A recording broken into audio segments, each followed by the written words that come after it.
Сен лайықтысың. Жалпы кез келгеніңіз осы өмірдегі бар жақсыға лайықтысыздар. Өзін-өзі бағалау дәптеріңізді «Мен лайықтымын» деген жаттығумен толықтыруыңызға болады. Яғни өзіңізді неге лайықты санайсыз, солай жазыңыз. Мен алғаш американдық тәлімгерден осындай тапсырма алғанда алғашында қиналдым. Кейіннен ішімнен ақтарылып шықты дейсіз. Бұл сөз адамға керемет күш-қуат, өзіне деген сенімділік береді екен. Әрине, менің айтқаныма көз жеткізу үшін төмендегідей өзіңіз жасап көргеніңіз дұрыс. Мен бай болуға лайықтымын. Мен бақытты болуға лайықтымын. Мен ең жақсы адам деуге лайықтымын. Мен әдемі болуға лайықтымын. Мен сүйікті болуға лайықтымын. Мен ана болуға лайықтымын. Мен сый-құрметке лайықтымын. Мен күн сайын сыйлық алуға лайықтымын. Мен денім сау болуға лайықтымын. Мен қалағанымның бәріне қол жеткізуге лайықтымын. Мен жетістікке қол жеткізуге лайықтымын. Мен керемет, бақытты өмір сүруге лайықпын. Мен осылай жазып отыр байқағаным, сол сәтте ішімде кәдімгідей керемет сезім пайда болды. Ал енді әрқайсын жеке-жеке оқығанда даусым үсті-үстіне сенімді, нық шыққанын байқадым. Сондағы бар құпия лайықпын сөзінің өзі қаншалықты адамның құлағына, санасына жағымды екенінде.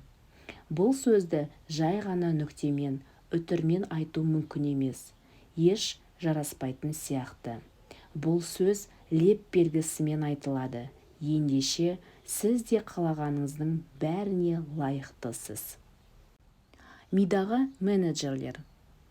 Бұрын бір нәрсені қайталап айтып, ойлай бергенде миым ашып кетті. Болды, миға тыныштық керек. Көп жұмыс істеуге болмайды. Ми шаршайды. Миға салмақ салуға болмайды. Деген сияқты сөздерді жиі естіп, өзім де жиі айтатын едім. Ал шын мәнінде не айтып отырғанымды өзімде білмеймін ғой. Естігенімді айта беремін. Қазіргі кезде ми туралы біраз кітаптар оқып, жалпы өзімнің ми әлемімен де танысып, миым дұрыс жұмыс істеу үшін білімділердің біраз кеңестерін өмірде пайдаланып көрдім.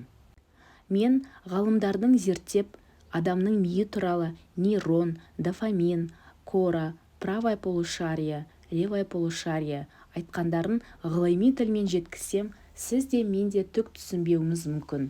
Сондықтан өте қарапайым мысалмен түсіндіріп көрейін. Жалпы адамның басын әмбебап универсальный мамандары бар мекеме деп алайық. Ол жерде әртүрлі салада менеджерлер бар. Ал енді түсінікті болу үшін мысал ретінде өзі мұғалім балалы шағалы Айгүл деген келіншекті алайық. Айгүл күн сайын таңертең үйдегілерге таңғы ас беріп, жұмысына барады.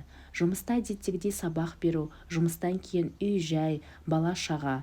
Енді осы жерде Айгүлдің басы менеджерлерге толы мекеме деп алып қарайтын болсақ, қазіргі таңда Айгүлдің басында санаулы деген 4-5 менеджер ғана жұмыс істеп жатыр. Күнделікті үйге тамақ дайындаса, мектептегі жұмысы бір қалыпты. Ешқандай артық қимылсыз өтсе, бала-шағаны, күйеуін тамақтандырса, осындай күнделікті тіршілік сияқтыларға ғана арналған менеджерлер жұмыс істеуде. Басқа менеджердің бәрі тып-тыныш ұйқыда жатыр. Болмаса, басқа жақта жүр.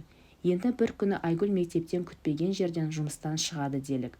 Үйге кіретін табыс азайды. Айгүл басқаша табыс табу, сауда жасау, киім тігумен айналысу, нан пісіріп сату жолын қарастырады. Күн сайын ақырын-ақырын осылардың әрқайсысын ойлай беретін болса, Айгүлдің басында осы салаға қатысты менеджерлер пайда бола бастайды. Содан Айгүл тәтті нандар пісіріп сатуға шешім қабылдап, осы іске тоқталғанда, осы салаға қатысты Айгүлдің басындағы менеджерлердің саны да көбейіп, толық іске кіріседі. Айгүлдің басына небір идеялар салады. Сөйтіп, өз ісін үйде отырып, күнделікті аз ғана жоспар орындаумен бастаған Айгүлді менеджерлер өз жұмыстарының нәтижесінде өзінің үлкен жеке-жеке кәсібін ашуға дейін апарады. Мұның барлығы Айгүл өз ісі туралы бір рет қана емес, күніне бірнеше рет ойланғанның, ізденгеннің арқасында. Яғни өзіңізге қажетті іске көбірек тұрақталып, көп ойлап, сол салада ізденетін болсаңыз, менеджерлеріңіз көздеген жеріңізге оңай жеткізеді. Біздің басымызда кез келген салаға қатысты менеджер пайда бола алады. Мен мұны өз өмірімде қалай зерттедім?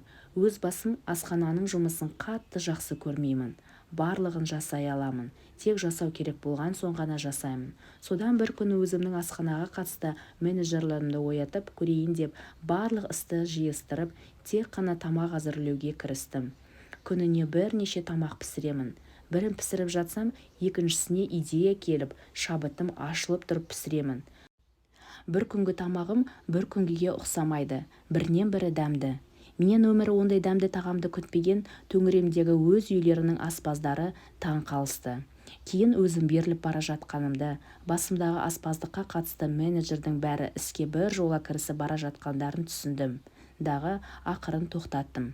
Сосын аспаздықты қанша жақсы жасасам да, менің ісім емес екенін білгендіктен өз саламдағы менеджерлерімді оятуға кірістім.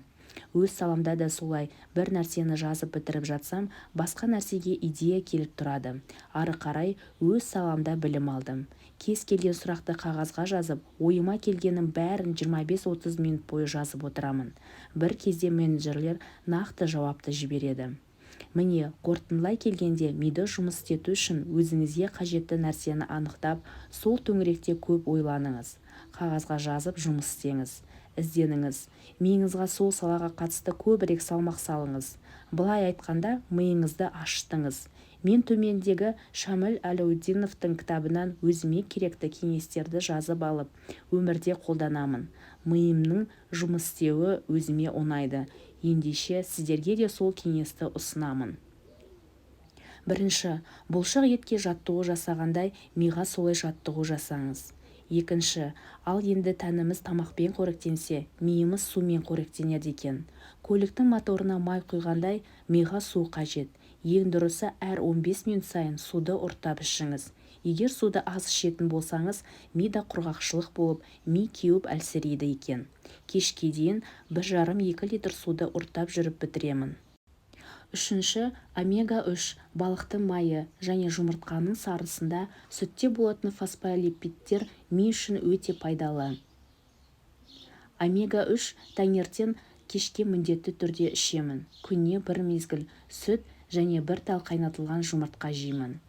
Төртінші, йога. 15 минуттық жасайтын йогам бар. Бесінші, күн сайын миға 40 минуттық физикалық ауыр жаттығу қажет екен. Күн сайын таңертең жүгіремін және жаттығу жасаймын. Алтыншы, мида көбірек ақпарат сақтау үшін жүзі мен қара шоколадты күніне бір мезгіл жеңіздер. Аптасына 2-3 рет жеуге тырысамын. Жетінші, әлем ғалымдарының айтуынша 40 жастан кейін ми құрғап әлсірей бастайды екен. Мұның барлығы адам қанының құрамында қанттың көптігінен екені дәлелденген. Сондықтан құрамында қант көп тәттілерді жеуді тоқтатыңыз. Сол кезде ми өз жұмысын ойдағыдай жүргізе береді. Тәтті менің ең әлсіз тұсым еді. Тәттілер бар дүкенге кіргенде өзімді ұстай алмай қалатын едім. Соңғы 2 жылда өзімді жеңдім. Бұрынғымен салыстырғанда 90%-ға тәтті жеуді тоқтаттым. Сегізінші, какаоның құрамында миға пайдалы флавонолдар көп. Сондықтан анда-санда болсын какао ішіп тұрыңыз. Тоғызыншы, куркуманың да ми үшін пайдасы зор екен. Куркума, какао пайдаланамын. Жалпы ми туралы өз тәжірибемнен айтарым осы. Бұрынғыдай шаршап кеттім, басым қатты, миым ашыды деген сияқты сөздер жоқ. Керісінше, маған қызық, қандай да бір сұрақ туындағанда, менің миым қалай жауап берер екен деген оймен ізденісте боламын. Жан-жағыма мұқият қарап жүремін. Таң қаларлық жауапқа ие боламын. Расында, ми деген адам бойындағы ғажайыптың бірі екеніне көзім жетті. Сондықтан миыңызбен тіл табысып, мимен жұмыс істеп үйреніңіз. Кешірім. Кешірім өткеніңді өзгертпейді, бірақ болашаққа қарай жол бастайды. Мен жоғарыдағы өткеніңді өзіңнен босату туралы жаттығуды жасап болған соң, ылғи мен барлығын кешірдім деп күндіз-түні айтып жүрдім. Содан 12-ге жетпей, 8 наурыз күні түнгі сағат 2-лер шамасында терезем тоқылдайды. Қатты қорқып кетіп, терезені ашып қарасам, 2 жыл бұрын қатты ренжіткен әрі досым, әрі бауырым келіп тұр. Сыртқа шықтым. Далада жапалақтап қар жауып тұр екен. Машинасына кірдім. Таң қалдым. Мен алдыңғы өкпе ренішімді жазған қағазға осы досымды жазбағаным дереу есіме түсті. Кек сақтап қатып қалған еш нәрсем жоқ. Уақыт өте келе болған жағдайды да бұл адамды да ұмытып кеттім. Бірақ бұрын қатты ренжіп, ауыр сөздер айтқан едім. Дәл осы сәтте барлығы есіме түсіп, тіпті көзіме жас келді. Сестра, мен сені қатты ренжіттім. Кешір мені, менікі мүлдем дұрыс емес. Сен мені кешірмедің ғой. Сені ренжіткелі жолым болмай кетті. Кешірші, жұмыстан қазір шықтым. Жүрші, гүл алып берейін мейрамыңа дейді. Содан таң қалып, кешіргенімді айтып, бауырымды құшақтап, сондай бір керемет жеңілдеп қалдым. Мен кешіруге дайын кезде Құдай айдап жіберіп тұрғандай. Шын кешіргенімнің белгісі болар. Ол адам қазіргі таңда туған бауырымдай, жан ашырым. Өзімнің туғандарымдай, менің жағдайымды біліп, қай кезде де қасымнан табылады. Ойыма келгені, егер ол маған бұрындары кешірім сұрап келген болса ше, өз алдыма келді, кешірім сұрады менен деп, танауымды көкке көтеріп өзімше болар еді мүмкін. Кім білсін, Алла барлығын уақытысы келгенде өзі реттейді екен. Мен кешіруге дайын болған кезде, жалпы кешіру деген не екенін түсінген сәтте, кешірім сұрап келгені қандай ғажап. Кешірімге қатысты тағы бір әдіс. Кімге ренжіген едіңіз? Кім сізді қатты ренжітті? Барлығын есіңізге түсіріп, сол адамдардың тізімін жазыңыз. Енді астына реттік саны бойынша әр қайсына жеке-жеке тоқталып, не үшін ренжігеніңізді, қалай ренжіткенін толық жазыңыз. Содан кейін жасағандарының барлығы үшін мен сені кешірдім деп 3-4 рет тізімдегі барлық адамға тоқталып айтып шығыңыз. Ал егер уақыт өте сол адамның қайсы бірі есіңізге түсетін болса, мен сені кешіргенмін деп ойыңызды басқа жағымды жұмысқа бұрыңыз. Кейде біреуге ашуың келіп, қаның қайнап, жының ұстап тістеніп тұрасың ғой. Алдыңа келіп кешірім сұраған сайын бетіне басып ызаланып, кешірмеймін, мүмкін емес кешіру керек еді маған сенің кешірімің деп, бойындағы бір ызалықтың сезімі билеп, кешірім сұраған адамның жанын ауырттым дегендей өзіңше боласың. Шын мәнінде мұндайда өзіңіздің жүрегіңіз ауырып жатады. Себебі кешіру деген сөзді білгенмен шындығына кешірудің не екенін біле бермейді екенбіз. Ал шын кешіргенде керісінше иығына үлкен жүк түскенде бойында жеңілдік, рахат сезім билейді. Кешірім бұл жарқын болашаққа жол ашады. Барлығын кешіріп, өткен өмірдің есігін алғыс айтып жапқанда, алдыңыздан керемет басқа есіктер ашылады. Кешіруді түсінгенде, кешірімді болған сайын жүрегіңіздегі махаббат күшейе түседі екен. Кешіріңіздер. Кешіру бұл жан тыныштығының кілті. Сондай рахат сезім. Бұл өте қиын, бірақ ең маңызды нәрсе. Бұл қысқа фәниде ешкімге ренжімей кешірімді болып, бір-бірімізді жақсы көріп өтейік. Ой мен сөз. Қазіргі тұрған жерің бір кездегі өз ойың екен. Ендеше бүгінгі ойың болашағың. Содан кейін біреулер жұмысы жүрмей қалса, жолы болмаса, күнделікті тұрмыста кінәні біреуден іздейді. Дәл қазіргі жағдайың барлығына өзгелерді кінәлайды. Басқаны кінәлау ешкімді ешқашан алға жетелемейді. Біреуді кінәлау бұл адамның әлсіздігін білдіреді. Біреуді кінәлау арқылы бар жауапкершіліктен құтылғысы келеді.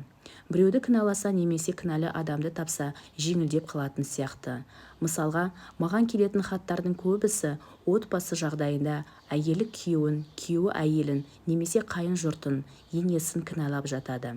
Мәселені шешу емес, тек кінәліні іздегенді жөн көреді.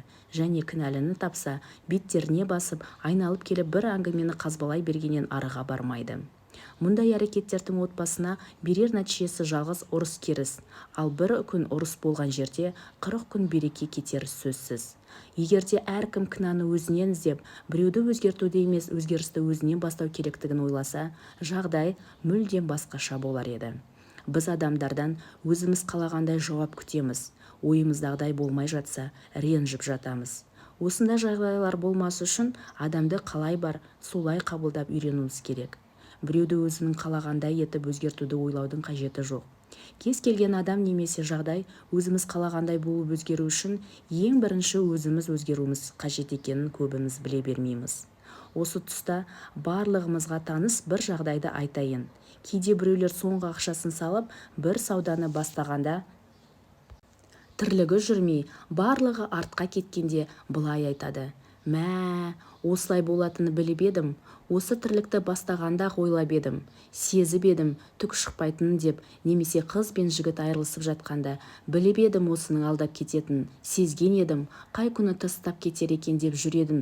Тағы басқа болмаса, әйелі күйеуінің алдап жүргенін біліп қойғанда, мен білгенмін сенің біреуінің барын, мен сезгенмін, бірақ сенбеп едім. Көзім жетті деген сияқты өзінің дұрыстығын айтып жатады.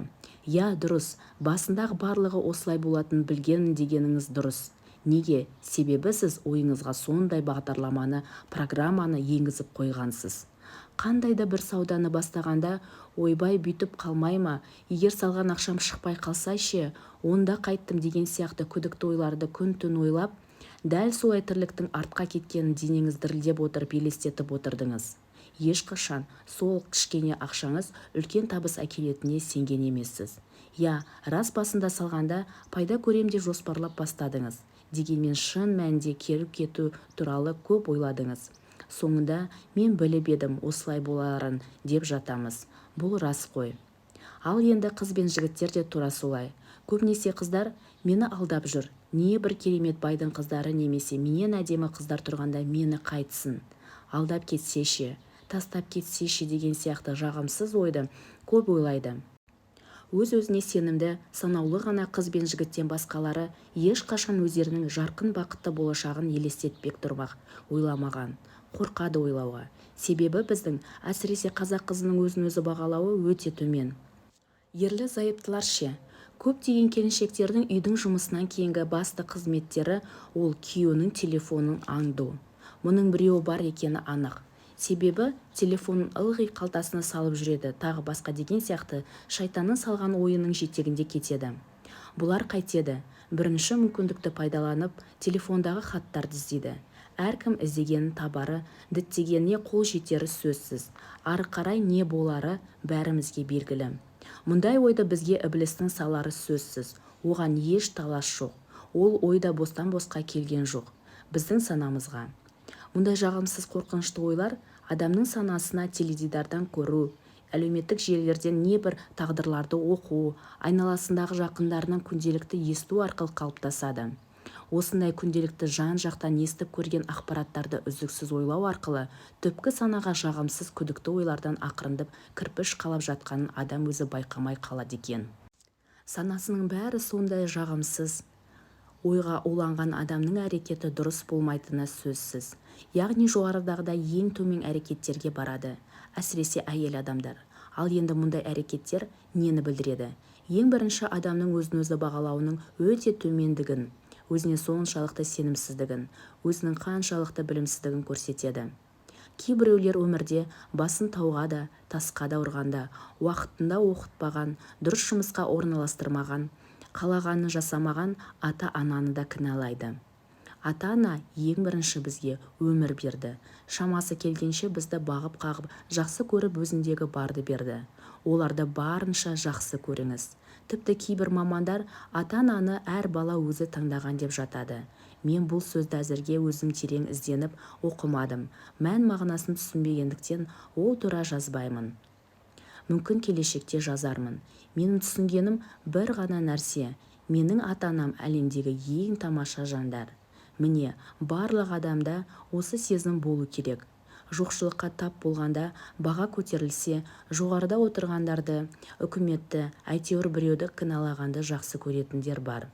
Тағы да айтамын, шын мәнінде өзіміздегі барлық болып жатқан жағдайға ешқандай дағдарыс, ешқандай үкімет кінәлі емес. Дағдарыс сіздің ішіңізде. Яғни тек қана өзіміз және өзіміздің бір кездегі ойларымыз бен сөзіміз ғана кінәлі. Өмірімізде болып жатқанның барлығы, басымыздан өтіп жатқан оқиғаның барлығы біздің ішкі жан дүниемізде болып жатқан нәрселер. Айналамыз деген сөздің түбірін анықтасақ, түбірі айна екен. Ендеше айналамыздағылар бұл біздің ішкі жан дүниеміздің айнасы. Айнаға қарағанда өзіңіздің сыртқы келбетіңізді көрсеңіз, ал айналаңызға қарағанда ішкі жан дүниеңізді көресіз. Кейде анықтап қарасаңыз, өміріңізде болып жатқан оқиғаның барлығы таныс сияқты, бұрын бастан кешкендей боласыз. Ол сіздің ойыңыздың нәтижесі. Боб Проктордың бір тамаша сөзі бар.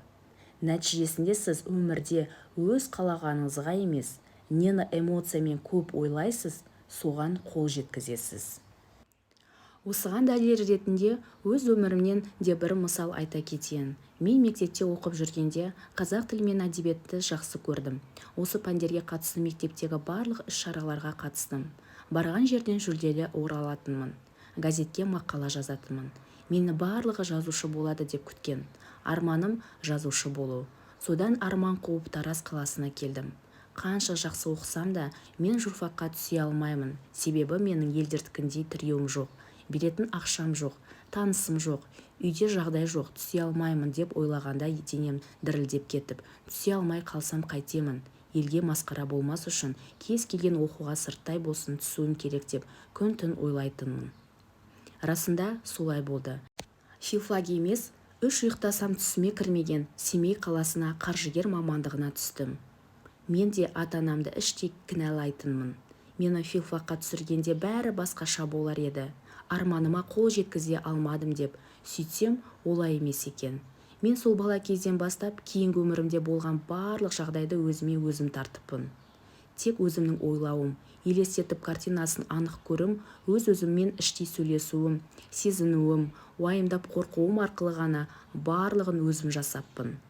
Бақытсыз махаббат мелодрама картинасын көріп, сезініп, образға кіріп алып, өз қолымен жазып, ақырында менің махаббатым сол жазғанымдай сәтсіз аяқталғаны. Міне барлығы мен өзім тартыппын. Сізде де солай. Қазіргі отырған жеріңіз бір кездегі сіздің қиялдағы, ойлағанда денеңізді дірілдететін қорқыныштар. Сіз осы күйді қанша қаламасаңыз да, Боб Проктор айтқандай, бұрындары осындай күйді ойлағанда денеңіз дірілдеп, сол күйге түсуден қатты қорыққансыз. Бобтың айтқаны мен менің өз өмірімнен келтірген мысалдардың растығына көз жеткізу үшін өз-өздеріңізді алдамай, бала күннен бастап қандай сөздерді жиі естіп, қандай ойды жиі ойлаушы едіңіз, есіңізге түсіріңіз. Қысқасын айтқанда, кешегі ойымыз біздің бүгінгі нәтижеміз. Мейлі ол отбасы жағдайымыз, мейлі кәсібіміз, мейлі елмен қарым-қатынасымыз тағы басқа болсын. Дәл қазіргі жағдайымыз ол біздің бір кездегі денемізді дірілдеп тұрып ойлаған ойларымыз екен. Бұл жерде барлығын дұрыс түсініңіз. Ешкімді кінәлаудың қажеті жоқ. Ата-ана да, сіз де осыны жазып отырған мен де, маған әсер еткен кітаптың авторы Луиза Хей де, Боб Проктор да, яғни ешкім туа салып бұл құпияны білмеген. Сондықтан құпияның қыр-сырын біле салып, өмірде пайдаланып, бақытқа қол жеткізуге асығыңыз. Өзіңіз бақытқа қол жеткізіп, ұрпағыңыздың да бақытты болуына қол ұшын беріңіз. Бақытқа қол жеткізудің барлық жолы тегін екен. Тек мынандай өте қарапайым қағида бар. Бұрын өзіңде болмаған бір нәрсенің болғанын қаласаң, бұрын өзің жасамағанды жаса, немесе бұрын өзің болмаған адам бол. Брайан Трейси. Осы сөз менің әрбір қадам жасауыма тікелей әсер етті. Осы сөзді жаттап алып, күніне бірнеше рет айтып жүріңіз. Сізге де жақсы әсерін тигізері сөзсіз. Содан кешегі ой мен бүгінгі күнімнің нәтижесі екенін, ал бүгінгі ойым ертеңімнің нәтижесі болатын түсінгелі, мен ойымды түбегейлі өзгертуге кірістім. Бұл ойды өзгерту бір жаттығумен шектелмейді екен. Осылай мен әр жасаған жаттығуымның керемет нәтижелерін күн сайын көре бастадым. Кішкене нәтижеге мәз болып тоқтап қалмадым. Керісінше, маған өзімнің қыр-сырымды ашу ұнай бастады. Ары қарай іздендім. Әр жаңалыққа тап болып, жақсылыққа қол жеткізген сайын, өмір сүрудің өзі сондай бақыт екен ғой. Аллам рахмет саған, мен сені жақсы көремін деуден шаршамадым. Қыз келіншектер, әсіресе үйде баламен, ата-енемен отырған келіншектер, өз-өздеріңізге қарап өзгеріңіздер. Кейбіреулер, мен үйдемін, шаршадым, күйзеліске түстім, кешке дейін бір үйдің тірлігі шаршатты. Қашып кеткім келеді, тағы басқа деген сияқты сөздерді көп айтып өздерінен құрбандық жасап алады. Біреу дайындап бәрін әкеп берсе екен дейді. Менің айтарым, мен де сіздер сияқты болдым. Бір нәрсені түсіну керек.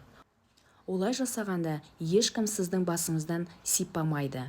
Айналаңыздағы ұнамай жатқанның біреуі де сізге ұнау үшін өзгермейді. Орныңыздан тұрып, біреуді қалағаныңыздай етіп өзгертуді емес, өзгеруді өзіңізден бастаңыз. Тағы айтамын, өзіңіз өзгермейінше еш нәрсе өзгермейді. Жалпы, осы өзгеріс өзің өзгер, бәрін өзіңнен баста деп жатырмыз. Үйде отырған адам қалай өзгеруі керек? Мен тек өзім жасағанды ғана айтамын. Кітап оқыңыз. Ютубта өзін-өзі дамытуға, өсуге арналған қысқаша бейне сабақтар өте көп. Күн сайын сондай 15 минуттық бейне баяның екеуін көрсеңіз, 30 күнде 60 сабақты көресіз. Әр бейне сабақта бірнеше кеңес айтылады. Ең болмағанда, әр қайсынан біреуі есіңізде қалғанның өзінде 60 кеңес немесе жаңа жаттығуға ие боласыз. Үйде отырып-ақ шет тілдерін үйреніңіз. Ал енді кім орысша түсінбейді немесе интернет көру мүмкіндігі жоқ, осы кітапты бірнеше рет оқыңыз. Жазылған кеңестерді, жаттығуларды жасаңыз. Менің жаңа ашылған YouTube каналымдағы кеңестерімді тыңдаңыз. Ойыңызды, сөзіңізді, іс-әрекетіңізді өзгертіңіз. Өсіңіз, рухани өсіңіз. Сөз қоржыныңызды мәнді де мағыналы жақсы сөздерге толтырыңыз. Елдер үшін іші кереметке толы бір сыр сандыққа айналыңыз. Күйеуіңіз келгенде оқып тауыса алмайтын кітапқа айналыңыз. Үйде отырып-ақ аңыз адамға айналыңыз. Ал енді өз өміріңізге өзгеріс енгізу үшін бір керемет жағдайдың жасалуын күтудің қажеті жоқ. Білесіз бе, ондай жағдай жасап алайын, сосын бастаймын деп жүргенде өзіңіз де бір жақты боласыз. Содан кейін бала шағам, солар үшін, соларға жетсін, аяғынан тұрғызып алайын, тағы басқа деп қамқоршыл жанның рөлін атқаратындар бар. Ол дұрыс, барлығымызда бала деп жүрміз, бірақ өз өмірі дұрыс емес адам, өзін жақсы көрмеген адам, өзін бағаламаған адам, өзін сыйламаған адам, ең болмағанда 24 сағаттың 1 сағатын өзіне арнай алмаған адам, ең бейшара адам екен. Өзіне уақыт бөліп, өзін шын бақытты сезінген адам ғана басқа адамдарды да бақытты ете алады, әсіресе балаларын. Себебі бала сізден көргенін өз болашағында да қолданатын болады. Тура сізбен біз сияқты. Осының кесірінен бір-біріне өте ұқсас, бақытсыз тағдырлар болып жатады. Сондықтан барлығын дәл қазір осы жерден бастаңыз. Содан кейін өзіңізді өзгерту үшін университет, аспирантура, магистратура бітірудің немесе байдың қызы, баласы, байдың келіншегі болудың қажеті жоқ. Ол үшін отырған жеріңізде-ақ кітап оқуды бастаңыз. Осы кітаптағы барлық жаттығуды жасаңыз. Тек бастаңыз, одан кейін тоқтамаңыз, алға жылжыңыз. Менің білетінім, адам шын ниетімен бастаса, өзі де тоқтамайды.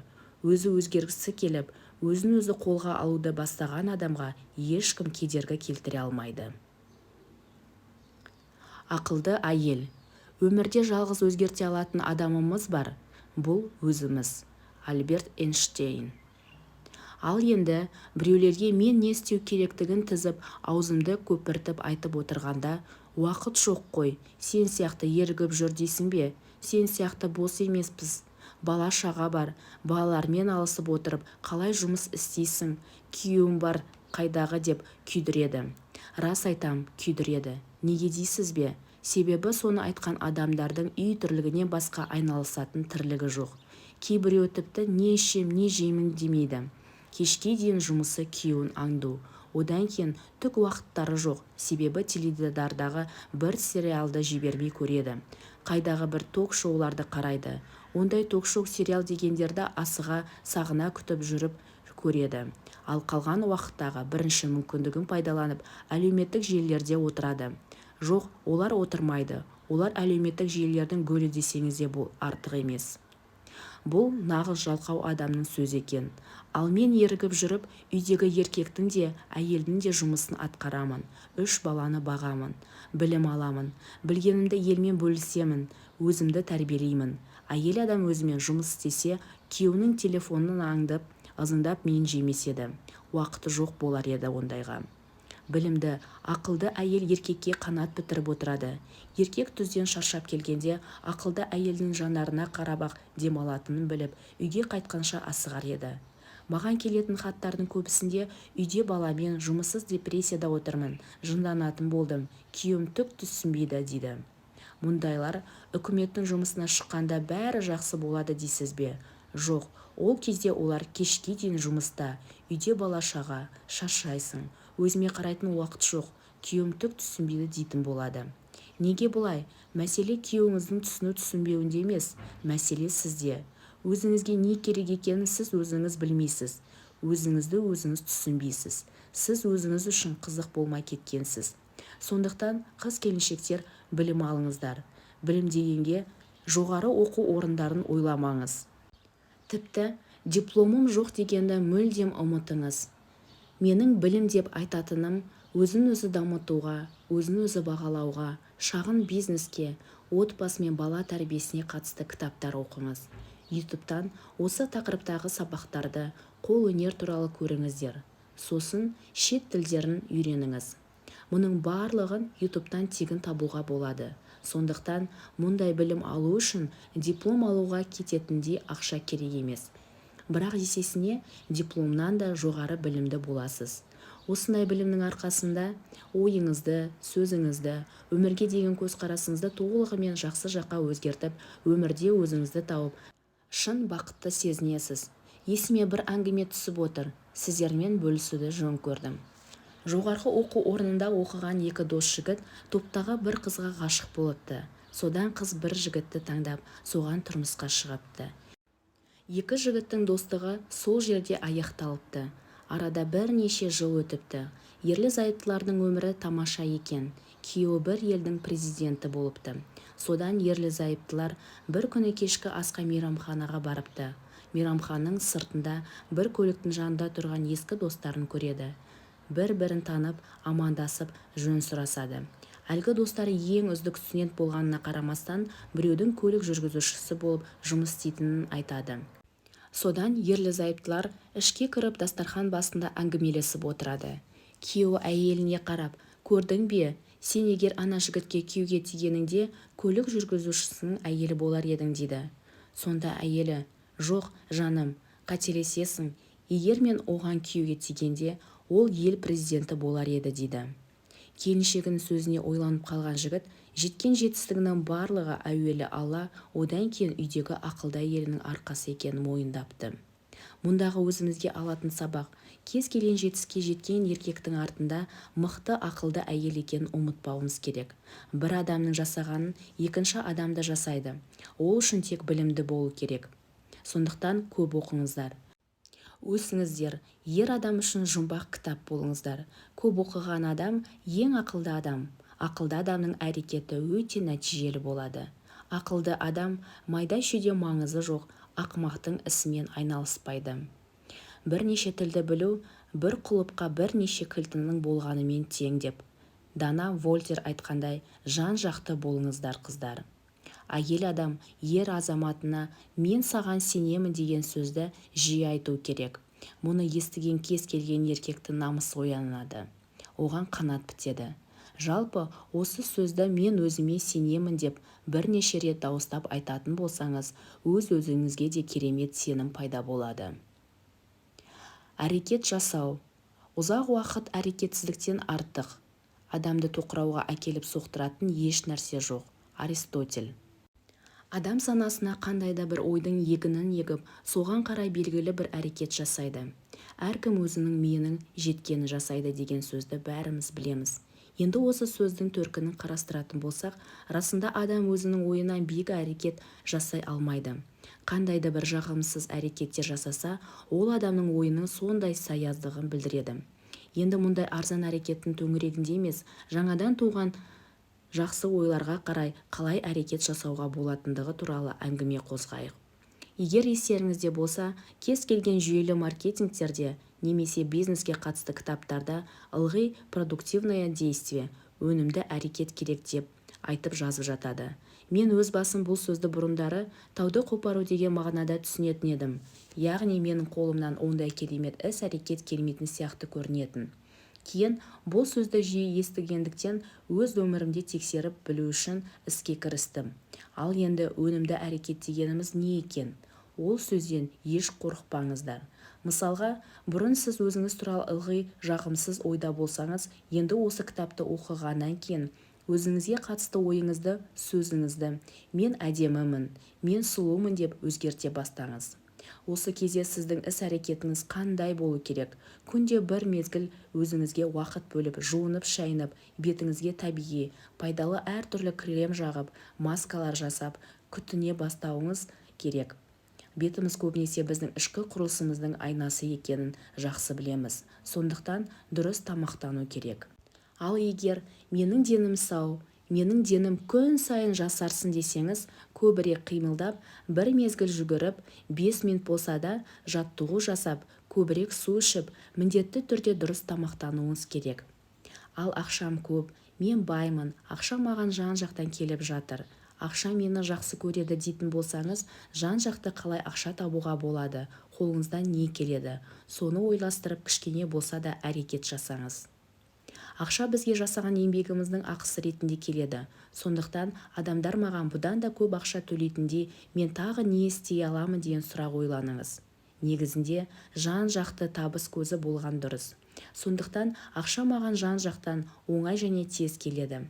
Әртүрлі халал жолмен ақша маған жан-жақтан берекесімен келеді деген аффирмацияларды жиі айтыңыз. Есіктің алдына бау-бақша егіп, қосымша мал бағып, қолөнермен айналысып, тағы басқа да жолдармен кіріс көзін жасап қоюға болады. Содан кейінгі ақшаға қатысты көпшілігіміз қолдана бермейтін ең маңызды нәрсе, ақшаны жаратқанда немесе төлемдер төлегенде қуанып, ризашылықпен алғыс айтып жаратыңыз. Әсіресе су, жарық, салық сияқты төлемдер жасағанда. Аллаға үлкен алғыс айтып, бұл ақша ең бірінші менің өзіме үлкен қуаныш сыйлады. Бұл менің өз еліме қосқан үлесім. Салық, менің бұл ақшам біреудің қуанышына жарайды. Менің бұл ақшам біреуге жақсылығымен, берекесіме бара жатыр. Алланың маған берері бұдан да көп. Сондықтан шын ниетмен осындай елге қуаныш сыйлайтын ақшамды қуана-қуана жұмсаймын деп сөйлеп отырып төлеңіз. Егер үйдегі сізге көрсетілген қызметтер, коммуналдық төлем үшін төлем жасасаңыз, есесіне жарық, газ, су, ыстық су сияқтыларға ие болып, шынымен өзіңізге қуаныш сыйлап тұрсыз. Одан кейін сіздің төлеген ақша банктың иесінің қалтасына кетіп жатқан жоқ. Ол сізге қызмет көрсеткен адамдардың жалақысына бара жатыр.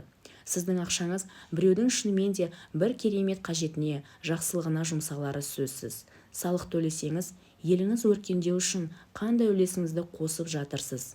Кейбір азаматтар күн-түн демей шапқылауда. Сіз салық төлеп, өз үлесіңізді қосып жатырсыз. Сізден түскен ақша салық басқармасының қалтасына кетпейді. Өзіңіз сияқты адамдардың айлығына, зейнетақысына, жол жөндеуге, тағы басқа пайдалы нәрсеге жұмсалады. Сондықтан әр төлем жасағанда үкімет тонап жатыр. Бәрі қымбаттап жатыр деп емес, осындай жақсы ниетпен өзіңізге де, өзгеге де жақсылық қуаныш сыйладым деген оймен төлеңіз. Ылғи осылай айтып, осылай әрекет жасайтын болсаңыз, бірте-бірте бойыңыздан керемет қуанышты сезімдер билей бастайды. Ал енді сіз осындай төлейтін ақшаларыңызды қалай қиналмай, өзіңізден оңай шығара бастайсыз, сізге ақшаның келуі де жеңілдей түседі. Одан кейін қалтаңызда соңғы бір төлемге ғана жететін ақша тұрса, басқа ақшам жоқ, бұл ақшаны төлесем ақшасыз қалам, бірінші басқа ақша тауып алайын, сосын төлеймін деген сияқты алдын ала уайымға беріліп, қалтылдап ақшаны төлеуге қимай отыратын әдеттен арылыңыз. Нақты бір төлемге жететін ақшаңыз бар ма, төлейтін уақыт келіп тұр ма, қуана-қуана төлеңіз. Әрбір төлемнің есесіне еш нәрсе күтпеңіз, жай ғана ризашылықпен өзіңізден босатыңыз. Төлеп алып, ішіңіз ашып, уайымға салынбаңыз. Мысалға, қалтаңыздағы соңғы ақшаңызды үйдегі көрсетілген қызметтерге төледіңіз делік. Төлегенде жақсы сөздерді айтып төлеңіз. Сосын, Аллам рахмет саған, маған осындай қуаныш сыйлағаның үшін. Мен сені жақсы көремін. Аллам рахмет саған, өзіме де, өзгеге де осындай қуаныш сыйлайтын ақшамның қалтамда болғаны үшін. Мен сені жақсы көремін деңіз.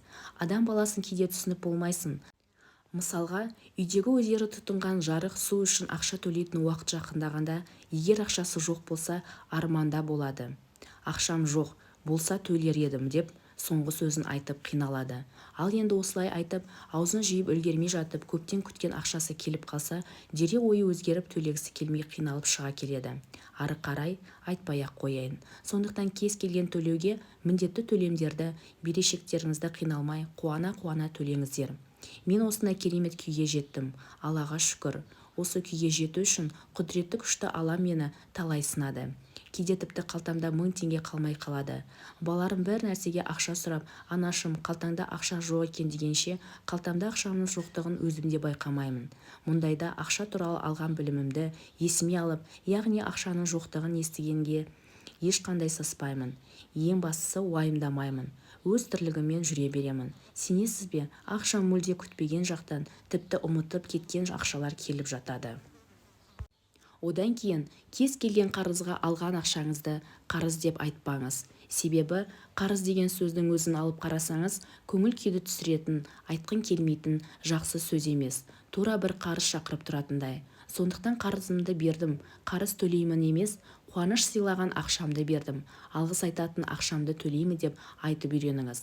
Расында ол ақшаны қарызға алғанда қуанып, сондай алғыс айтып отырып алдыңыз ғой. Өзіңізге болсын, өзгеге болсын, ақшаға қуаныш сыйлап үйренген дұрыс.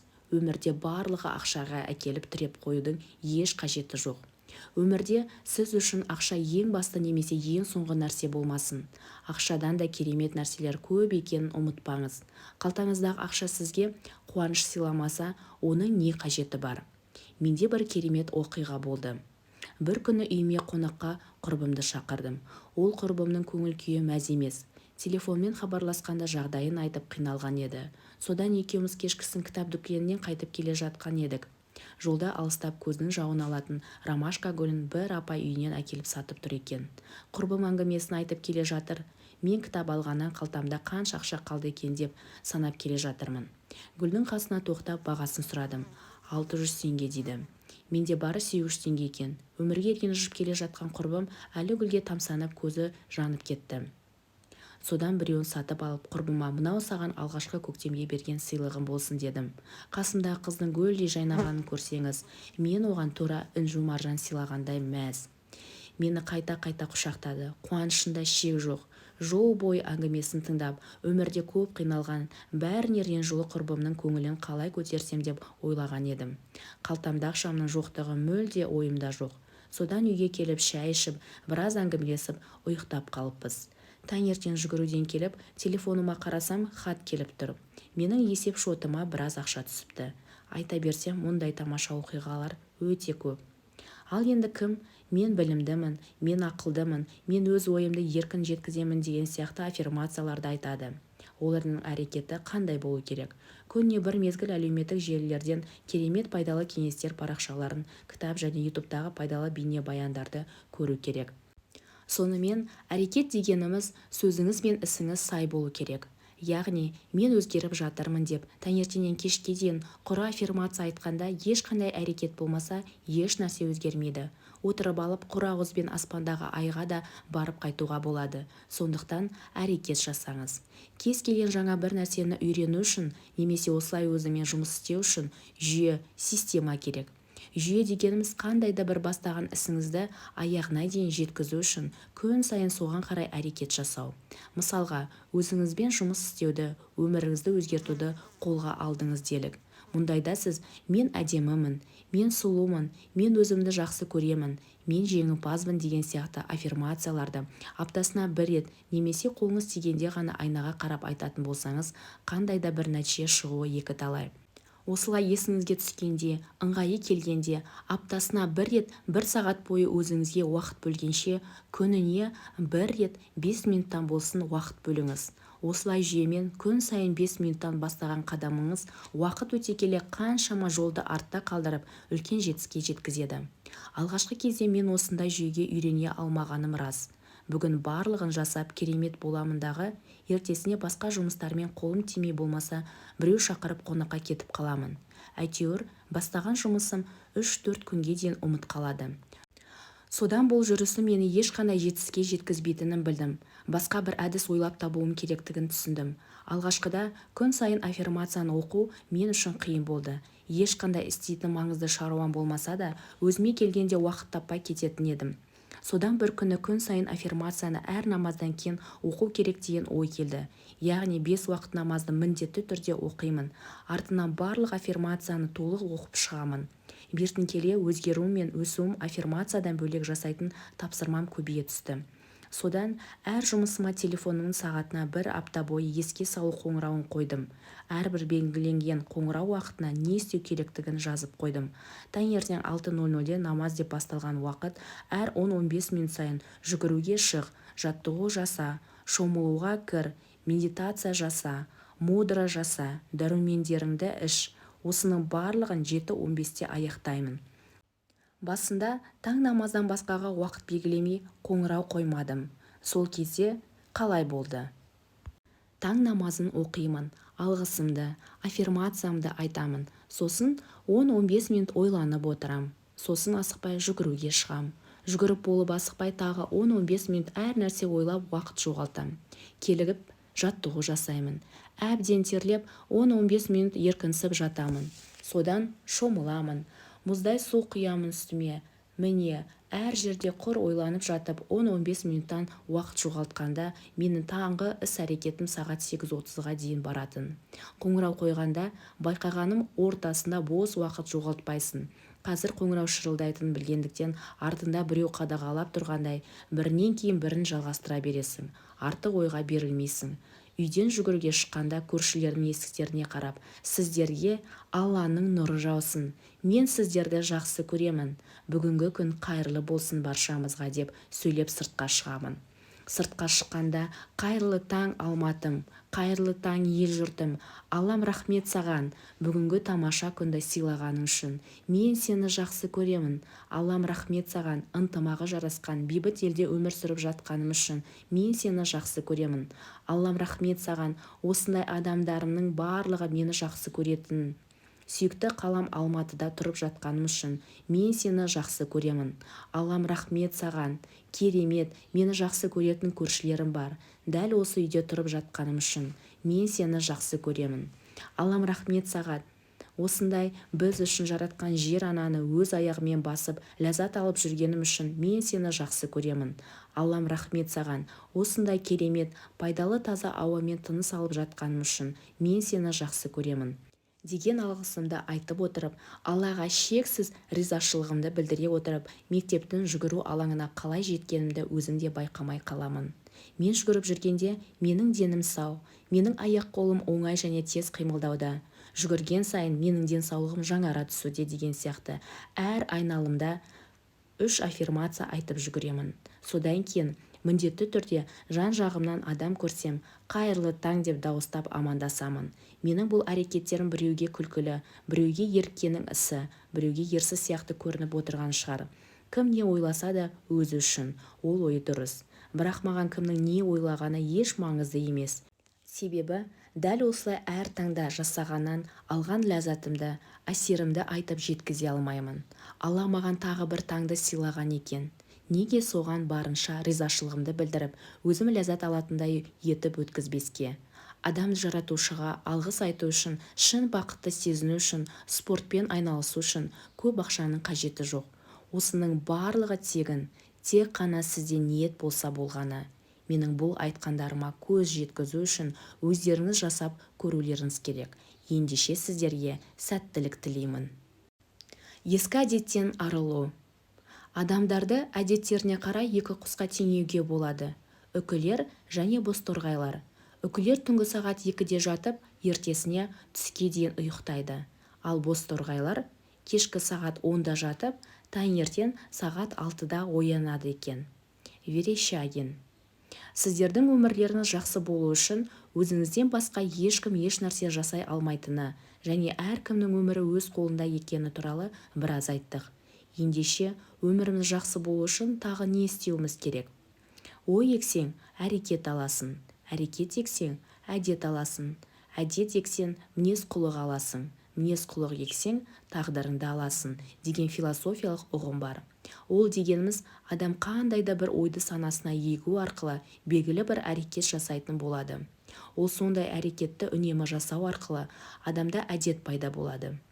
Осындай пайда болған әдеттен адамның мінез құлқы туады. Мінез құлық арқылы адам өз тағдырын жасайды. Ал тағдыр дегеніміз дәл қазіргі әркімнің жағдайы, қандай да болсын жеткен жетістігі. Болмаса осының барлығын керісінше қарап көрейік. Адамның қазіргі жағдайына қарап, оның мінез құлқын білуге болады.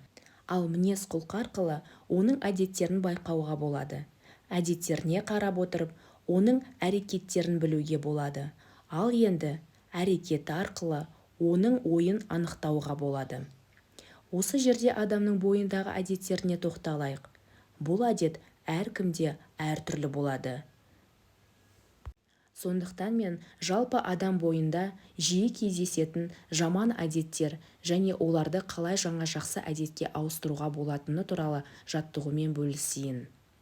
Бұрыннан келе жатқан жаман әдеттер еріншектік, кешігіп жүру, көп ұйықтау, таңертең өте кеш тұру, төсекте иленіп жата беру, уәдені орындамау, екі сөйлеу, өтірік айту, жалқаулық, тірлігін ылғи ертеңге қалдыра беру, көп сөйлеу, ақшасын оңды-солды шашу, бастаған тірлігін аяқсыз қалдыру, тағы басқа сияқты болса, 21 ғасырдың дерті болған теледидардан сериал, ток-шоу көру, әлеуметтік желіде сағаттап отыру және түрлі құмар ойындар ойнау сияқтылар екен.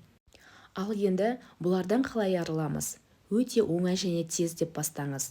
Осындай немесе осыған ұқсас өз бойыңызда қандай жаман әдеттеріңіз бар, соның барлығын бір қағазға тізіп жазыңыз. Өз-өзіңізге шындығыңызды айтыңыз. Бұл әдеттерден дәл қазір арылмасаңыз, келешекте олар сізге өте қатты зиянын тигізері анық. Себебі сіздің бүгінгі отырған жеріңіз осы әдеттеріңіздің берген жемісі. Сондықтан барлық әдеттеріңізді 10 бола ма, 15 бола ма тізіп жазыңыз. Сізден басқа ешкім көріп отырған жоқ. Өмірде кез келген нәрсенің қарама-қарсы жағы барын айтқан болатынбыз. Тура сол сияқты осы жаман әдеттердің де қарама-қарсы жағы бар. Ендеше екінші бір қағазға тізіп жазған жаман әдеттеріңіздің қарама-қарсы, яғни жақсы жағын жазыңыз. Сосын ескі әдеттеріңізді оқып, сол әдеттеріңіздің қандай да бір зияны тиген жерлері есіңізге түссе, өкпе ренішіңіз болса, дауыстап айтып, содан кейін мен барлық әдетімді өзгертуге шешім қабылдадым. Сондықтан сендерді өз өмірімнен босатамын. Мен сендерді оңай және тез жақсы әдетке ауыстырамын. Ал енді сендерге менің өмірімде орын жоқ. Мен сендердің әрқайсыңа алғыс айтып, өз өмірімнен босатамын. Рахмет сендерге деп сөйлеп отырып, жыртып өртеп тастаңыз. Содан кейін мен барлығын өзгертемін. Менің өзгеруім бұл өзім үшін өте дұрыс шешім. Менің қолымнан барлығы келеді. Мен мұны жасай аламын. Мен дәл қазір өзімді жаңа әдеттермен қуантпақпын.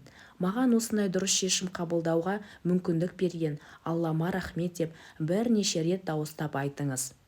Ескерту: осындай әдемі құлаққа жағымды сөздерді, аффирмацияларды ылғи дауыста бірнеше рет айтуға тырысыңыз. Дауыстап бірнеше рет қайталап айтқанда, сізде өзіңізге деген сенімділік пайда болады, көңіл күйіңіз көтеріледі. Одан кейін миға бұйрық бересіз және жоғарыға қарай үндеу жібересіз. Апам айтқандай қасыңыздағы періштелеріңіз аумин деп қояды. Ары қарай қолыңыздағы жаңа әдеттерді оқыңыз. Рас, басында сіз осындай әдеттерге ие боламын дегенге сенбейсіз. Яғни миыңыз сенбейді, сана қабылдамайды. Сондықтан өзіңізбен біраз жұмыс істеуге тура келеді. Тізімнің ішінен қайсынан бастайтыныңызды таңдаңыз.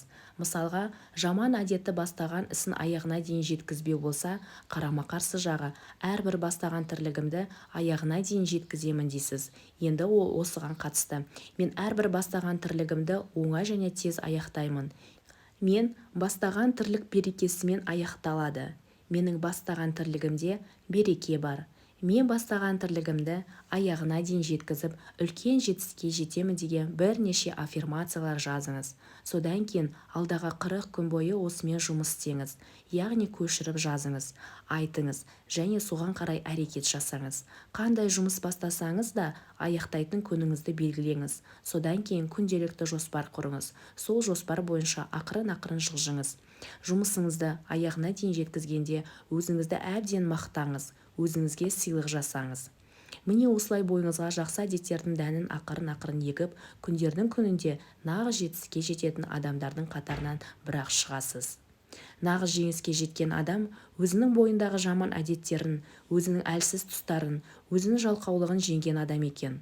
Осы жерде мен өзімнің бойымнан бір жолата айырылған әдеттерімді айта кеткім келіп отыр. Себебі тура осы әдеттер білдірмей сіздің сананы улап, уақытыңызды жейді. Ал адам баласы үшін уақыттан қымбаты еш нәрсе жоқ.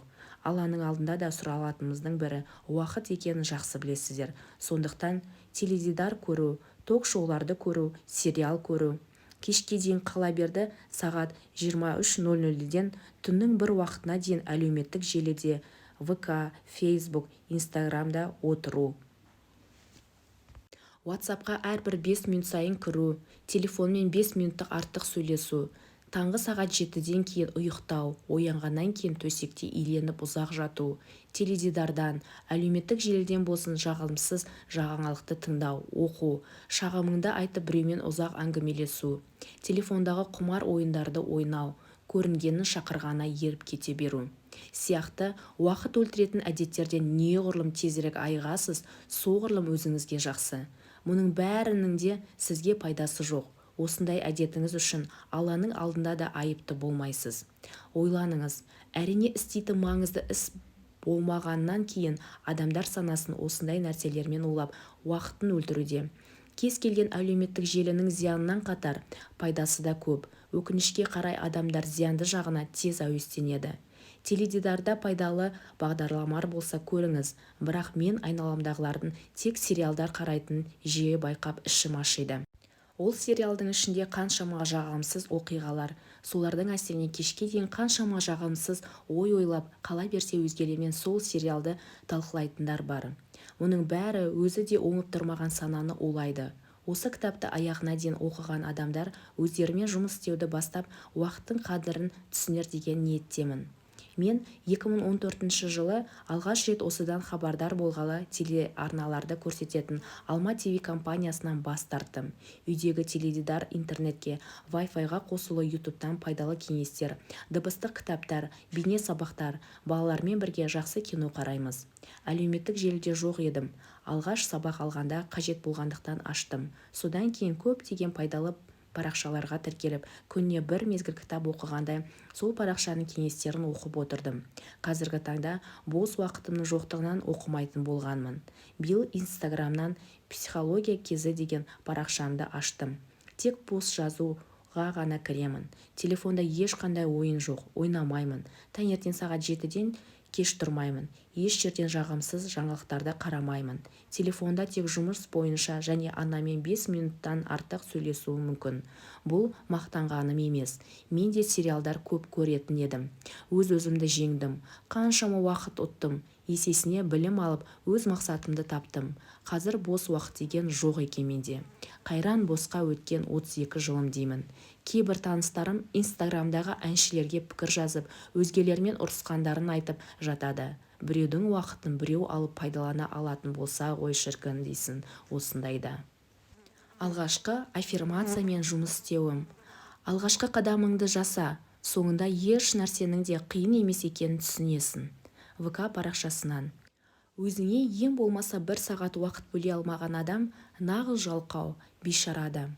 Неге олай дегенімді өзімнің өмірімдегі болған оқиғалармен айтып берейін.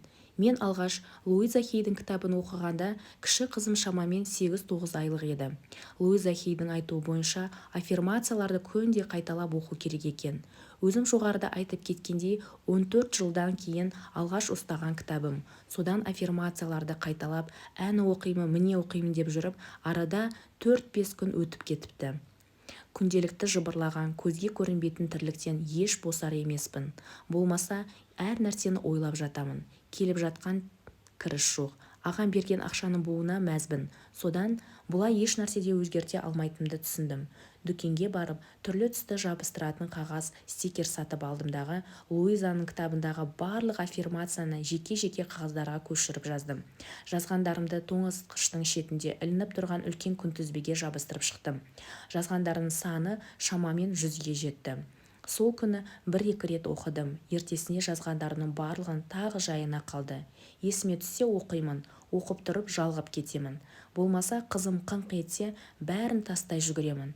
Бір күні ойланып жатып, бір кезде пайда болған үміт қайда? Осы кітапты алсам, оқысам, өмірің өзгеретін сияқты еді. Алдың, оқыдың, кітапты оқып қана қоймау керек екен. Айтқан жаттығуларды жасау керек екен. Неге жасамайсың? Жаттығуды жасау үшін ешкімнің көмегі қажет емес қой деп өз-өзімен іштей дауласып кетіппін. намаз уақыты болып қалыпты. Намаз оқып бола салысымен ас бөлмеге барып тоңазытқыштағы жабысып тұрған барлық аффирмацияны оқып шықтым. Аффирмацияны оқуға кеткен уақытым шамамен 10 минутқа да жеткен жоқ. Міне, осы күннен бастап әр намаздан кейін күніне 5 рет аффирмацияны дауыстап оқитын болдым. Қызым жыласа, қолыма көтеріп тұрып оқимын. Арада 2 аптадай уақыт өткенде тілім жаттығып қалды. Ары қарай бір оқығанда 2 реттен қайталайтын болдым. 1 айда жаттап алдым десем де болады. Ал енді нәтижесімен бөлісейін. Аффирмацияларды жаттап алғанда қандай тірлік істеп жүрсем де айтып жүремін. Өзінен өзі еш себепсіз көңіл күйім керемет көтеріңкі. Біз әбден белгілі бір себептермен ғана көңіл күйді көтеріп үйреніп қалғанбыз ғой. Сондықтан таң қалам өзіме. Бірнеше жыл бұрын үлкен әпкем заманауи киім тігетін машина сатып әперген еді. Есіме сол машина түсіп шкафтан шығардым. Бала күнімдегі ермегім киім тігу еді. Содан үйдегі неше жыл бұрын сатып алып қойған маталарымды, ескі киімдерді шығардым. ютубтан киім тігуге қатысты әртүрлі бейнебаяндар көрдім. Киюге жарамайтын киімдерден үйдің ішіне киетін әртүрлі аяқ киімдер тіктім. Сондай әдемі болып шықты. Мәзбін, шабытым ашылып кеткені соншалық барлық бауырларыма, әке-шешеме, бәріне сыйлық ретінде өкіртіп аяқ киім тіктім. Тігуден қолым тимейді. Менің мұндай өнерімді көрген көршілерім әртүрлі тігін жұмысына келетін болды маған. Тігіп жөндеп бергенім үшін барлығы ақысын төлейді. Аффирмацияларымды қуанып, әндетіп жүріп айтамын. Кішкене болсын табыс көзі пайда болды. Кішкентайымнан тағы жақсы көретін ісім әртүрлі тәтті торттар пісіру. Содан киім тігіп, тапқан ақшама керек қоспалардың бәрін сатып әкеліп, кешке дейін 4-5 пирог, торт, тәтті нандар пісіремін. Мұндай өнерімді үйіме келіп, жеп көрген көршілерім тапсырыс жасай бастады. Содан маған көршілерім қасымыздағы дүкендер тапсырыс жасайтын болды. Мен де көңілдімін, балаларым да мәз. Кітапты қайта-қайта оқып, ішімдегі барлық жақсы кеңестерді, аффирмацияларды жаттап алдым. Аффирмацияларды жаттап алдым десем, күлкім келеді. Қарап отырсам, барлығы біздің күнделікті өмірде қолданатын сөздеріміз. Біз тек сөздердің жаман жағын ғана айтады екенбіз. Бұл менің аффирмация айтқандағы алғашқы жетістігім.